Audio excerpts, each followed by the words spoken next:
സ്നേഹം നിറഞ്ഞ രക്ഷിതാക്കളെ, വിദ്യാർത്ഥിനി സുഹൃത്തുക്കളെ, ഈ പരിശുദ്ധമായ റബീഉൽ അവ്വൽ വേദിയിൽ ഞാൻ നിങ്ങൾക്ക് മുന്നിൽ അവതരിപ്പിക്കാൻ പോകുന്നത് ഖുർആൻ മനുഷ്യകുലത്തിന് വഴികാട്ടി എന്ന വിഷയത്തിലാണ്. തൗഫീഖ് നൽകിയ നാഥന് സർവസ്തുതിയും അൽഹംദുലില്ലാഹ്. ബഹുമാന്യരെ, ഖുർആനിന്റെ അത്ഭുതങ്ങളെ കുറിച്ച് പറഞ്ഞു തുടങ്ങുമ്പോൾ 14 നൂറ്റാണ്ട് മുമ്പ് പ്രവാചകരും ഒരു കാട്ടാള സമൂഹവും ചേർന്ന് ലോകത്തിന് പഠിപ്പിച്ച നീണ്ട കഥകൾ പറയാതിരിക്കാനാവില്ല.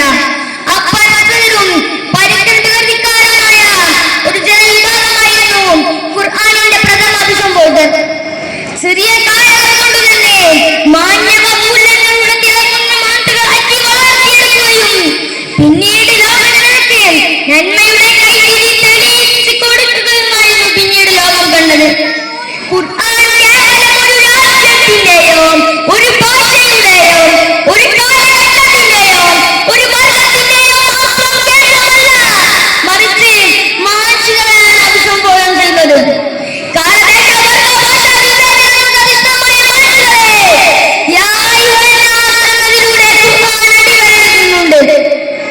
ധാർമ്മിക മൂല്യങ്ങൾക്ക് വികൽപ്പിക്കാത്ത എല്ലാ നിലയിലും അരാജകത്തിൽ ജീവിച്ച് സ്വന്തം രക്തത്തിൽ നിന്ന് പിറന്ന അപമാനനിമിത്തം കുഴിച്ചുകൂടിയിരുന്ന കാലം, അയൽവാസിയുടെ വീട്ടിൽ ഒട്ടകം കടന്നാൽ അതിന്റെ പേരിൽ വർഷങ്ങളോളം യുദ്ധം ചെയ്ത യുദ്ധക്കോതിന്മാരായിരുന്ന താൻ മരിച്ചു കഴിഞ്ഞാൽ തന്റെ കുഴിമാടത്തിന് മുന്നിൽ കുഴിച്ചുനോക്കുന്ന ഇന്ദിര വള്ളിയുടെ ഉരുട്ടിക്കൊണ്ടിരിക്കുന്ന തന്റെ അസ്ഥിപോഞ്ചകങ്ങൾക്ക് മദ്യത്തിന്റെ ലഹരി പകരുമെന്ന് പറഞ്ഞതാണ്.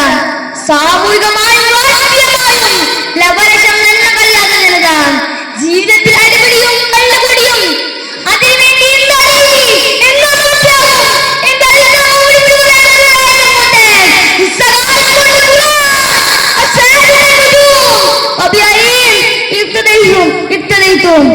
നക്ഷത്രത്തുല്യ രാജ്യ സംസ്കരിച്ച് ഏറ്റവും ഉദാത്തമായ മാതൃക അവസരമാക്കി മാറ്റി. ബൗദ്ധൈവത്വം പ്രച്ഛന്നമായ അനാചാരങ്ങളും കീഴടക്കിയിരുന്ന സമയത്ത് ഓരോ നാട്ടിലും വീട്ടിലും കുടുംബത്തിലും എണ്ണമറ്റ വിഗ്രഹങ്ങൾ ഉണ്ടായിരുന്ന സമയം, എണ്ണമറ്റ വിഗ്രഹങ്ങൾ അവയെ ചുറ്റിപ്പറ്റിയുള്ള ഖുർആന്റെ അധ്യാപനങ്ങൾ ലോകജനതയ്ക്ക് മാതൃകയാണ്. ശുദ്ധ ഖുർആൻ പറയുന്നുണ്ടല്ലോ,